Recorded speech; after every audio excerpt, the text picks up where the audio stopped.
Minnesota. Ladies and gentlemen, I give you the next President and First Lady of the United States, Fritz and Joan Mondale.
Thank you very much, Governor, for that kind introduction.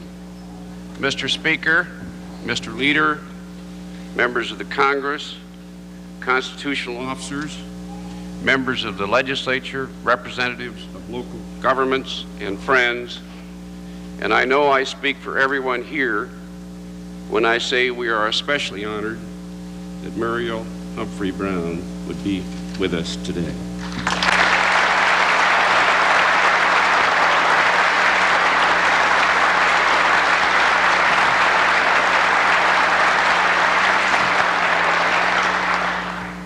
Today, I declare my candidacy for President of the United States.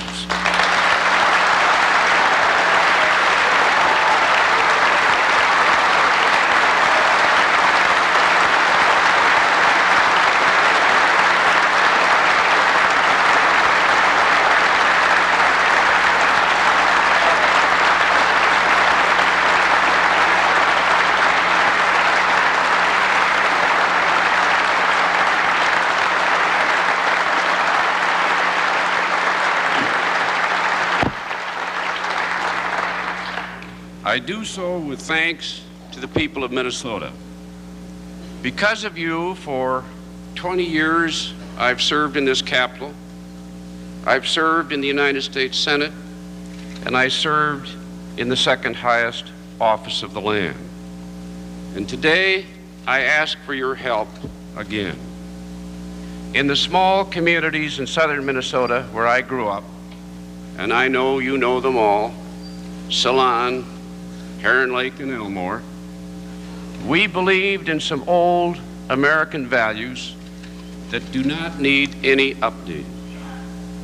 And when I look back on all the troubles my parents had, losing a farm, the Depression, and sickness, what strikes me is how our beliefs pulled us through. My dad was a minister, and my mom filled our home and our church with love and music. We were rural people. We knew that hard work was the only way to make it. And we knew, as O.E. Rolvog once said, no matter where we come from, we all have the same job: to push together for the goal that mankind has been seeking ever since it was the first day. We are here, he said, to build for a greater justice among men and women. I think that's what Minnesota is all about.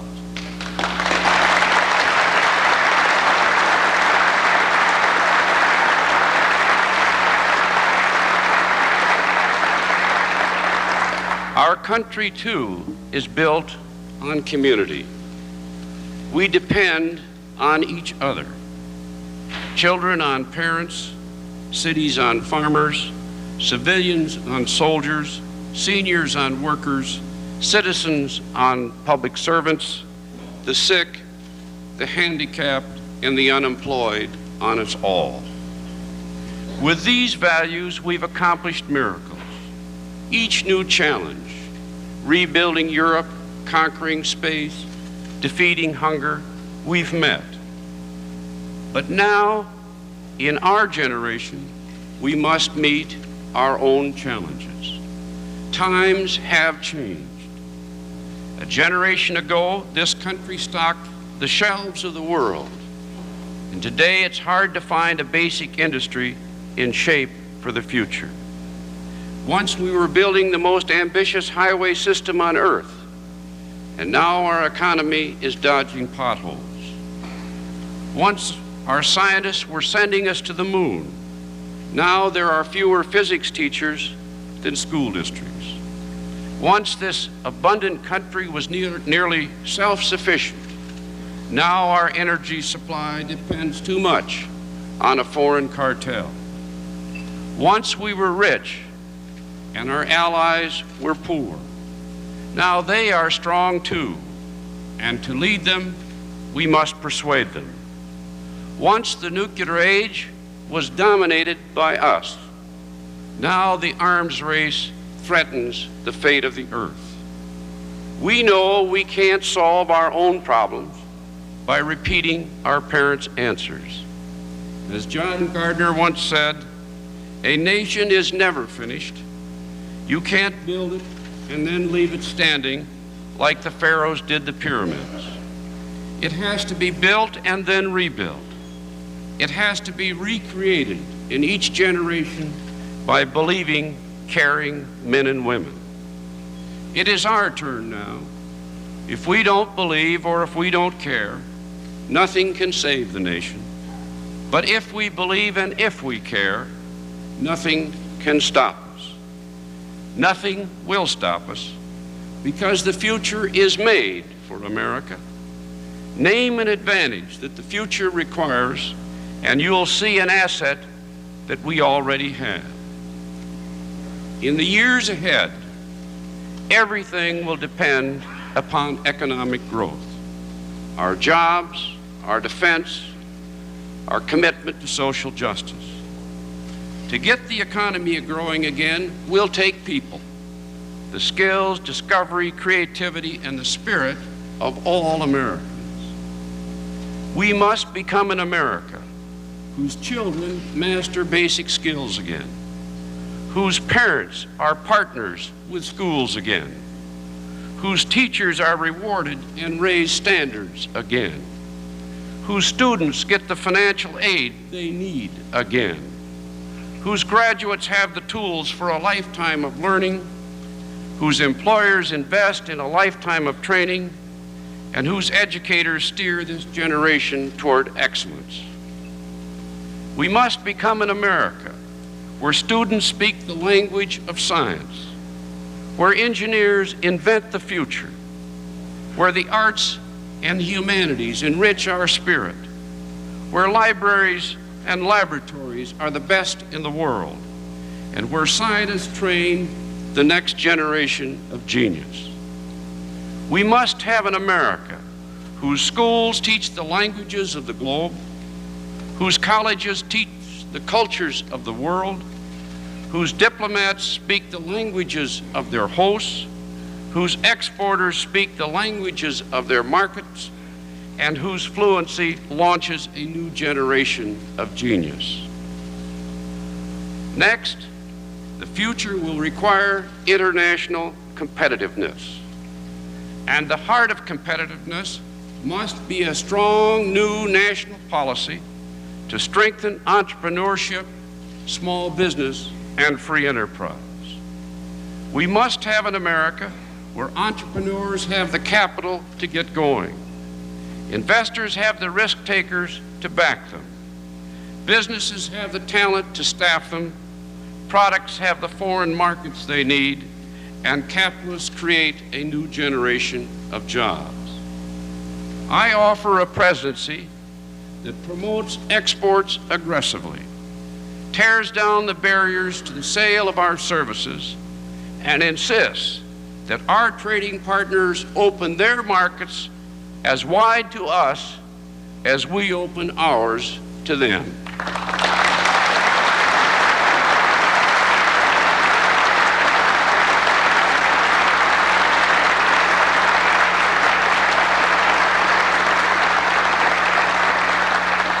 I propose an era when harbors are being deepened, bridges strengthened, highways repaved, and railroads rebuilt. I propose a nation whose factories are the most efficient in the world, whose merger barons stop shuffling assets and start modernizing equipment, and whose short-term profits become long-term investments. I propose an America where labor and management put the old bitterness behind them. Workers are retrained for the jobs of the future, quality is rising, absenteeism is falling, and government is a force for restructuring and renewal.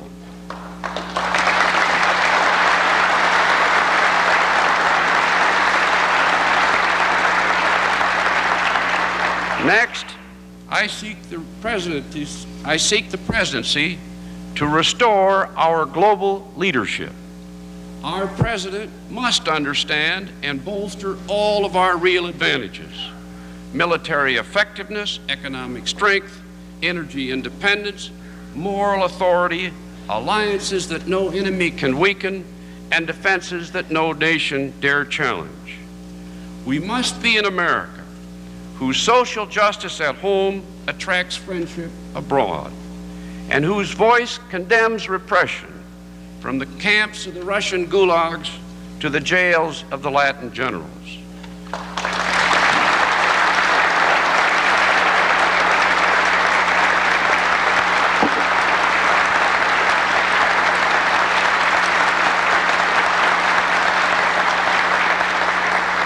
We must see the world as it really is, an arena for competition that America can win, where it is our freedoms and our values and our achievements that are the magnet for the world.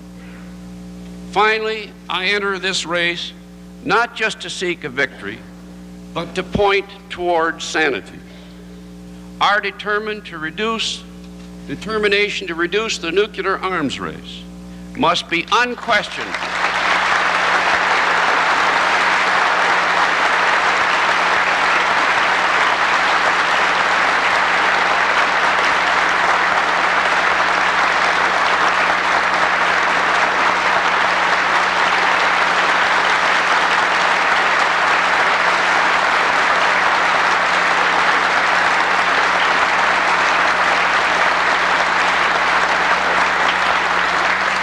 We must stand by the ABM Treaty.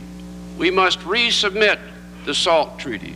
We must negotiate a comprehensive test ban treaty. We must block the spread of nuclear weapons to new nations and control exports that can be turned into bomb factories.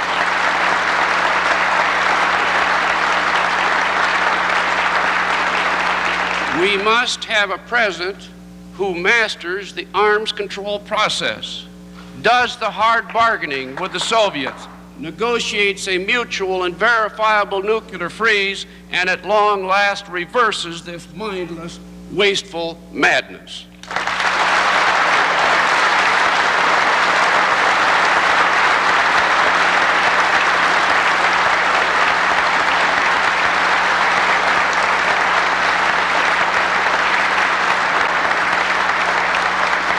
This is the nation's agenda, and it is mine.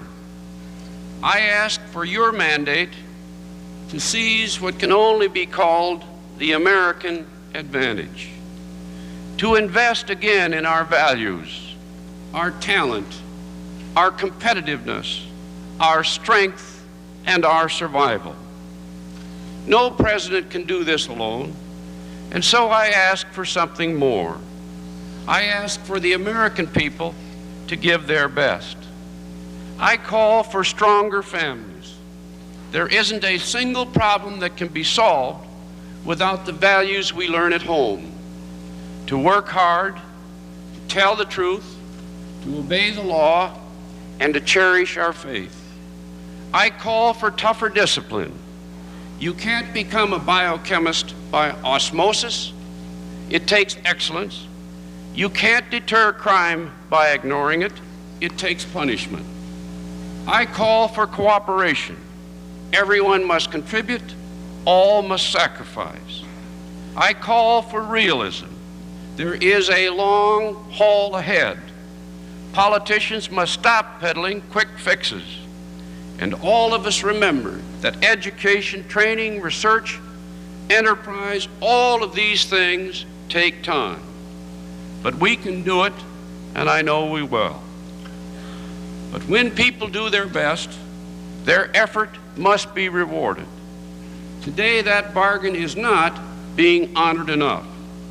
Too many families are suffering the consequences of high deficits. Record real interest rates, rising taxes, unemployment, and bankruptcies.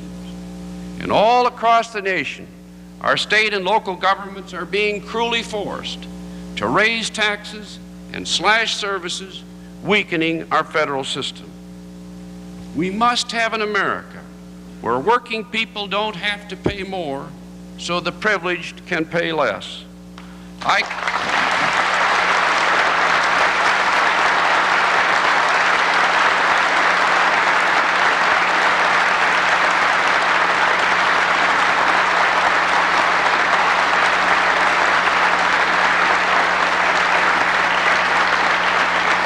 call on Congress to chop these deficits down, scale the defense budget to reality, repeal the scheduled tax cuts for the wealthy, repeal indexing, and keep our tax system progressive.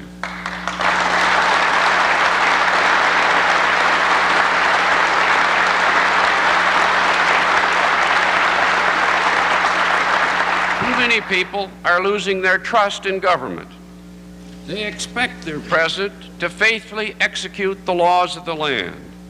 Yet they see this administration cynically undermining and betraying the laws protecting our air, our water, and our land.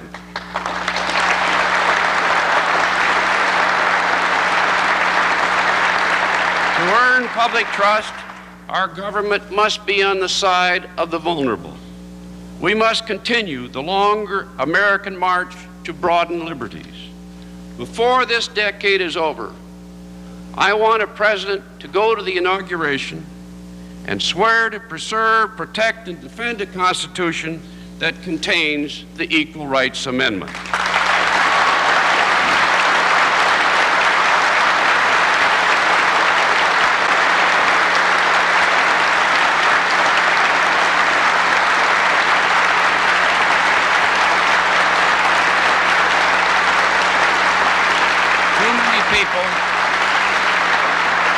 Too many people tell me they feel swept away by the tidal wave of special interest money that now swamps the American political system, and I agree. To dramatize the need for change, my campaign will accept no contributions from political action committees, and I will work to slap controls on PACs, clamp ceilings on campaign spending, close independent committee loopholes, and propose the financing of congressional campaigns publicly.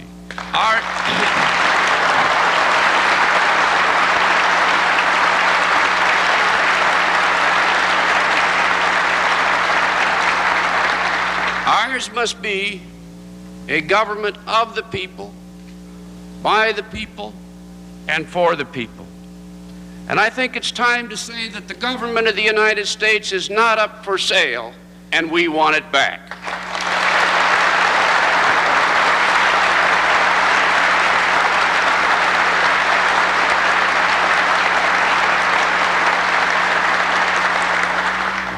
If we restore trust, government can act. While government can be a problem, it is not the problem. Human suffering, a faltering economy, a dangerous arms race, a divided America. These are the problems. Today, there are American families sleeping in cars, searching for work, and tasting the grapes of wrath. These are our true problems. I believe in social decency, not social Darwinism.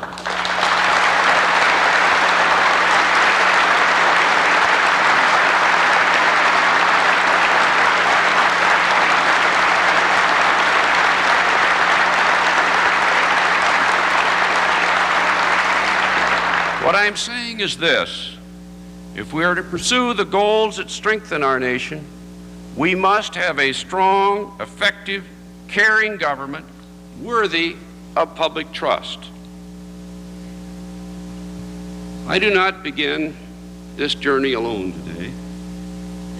I begin it here with you, my friends who started me out in public life and who've sustained me all of these years. I begin it with Joan and our children and my family. You've helped me before, and I'm here to ask you to help me once again.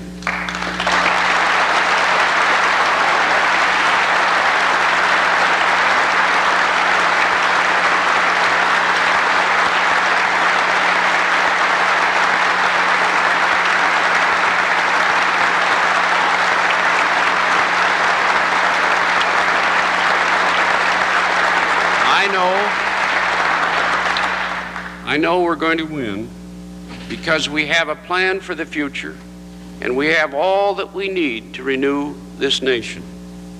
But the American people understand that they also need a president who knows what he's doing, and I know, thanks to you, what I'm doing.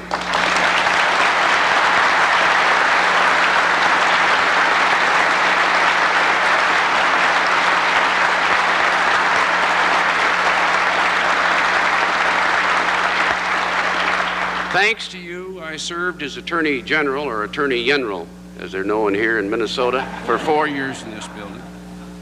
I served in the Senate for 12 years, and thanks to you and the American people, I was proud to serve under President Carter as Vice President. I have the experience. I know the White House. I know where the talent is. I know how to shape a government. I know how to manage and how to lead. I know how to defend this country, and I know how to search for peace. I know who our friends are, and I'm on to our enemies. I know the American people, and I know myself, and I am ready. I am ready to be President of the United States.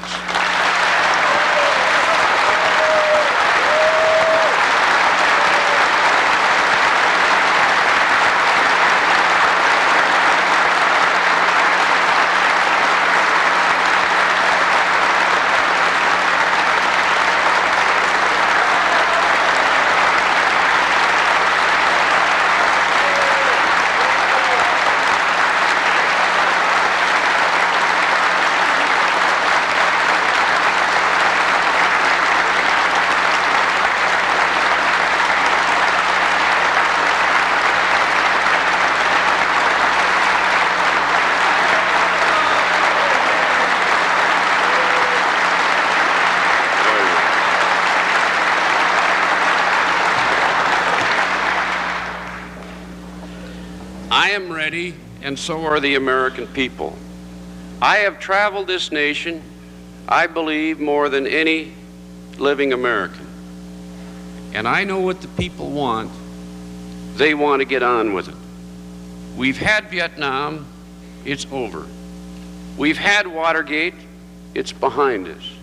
We've tried the quick fixes, they don't work. Americans want our edge back. They want our schools to teach again. They want Americans to work again. They want convicted criminals to go to jail again. Our nation must lead the world again. The American people want to get going. They're confident, they're ready, and so am I. Let's go.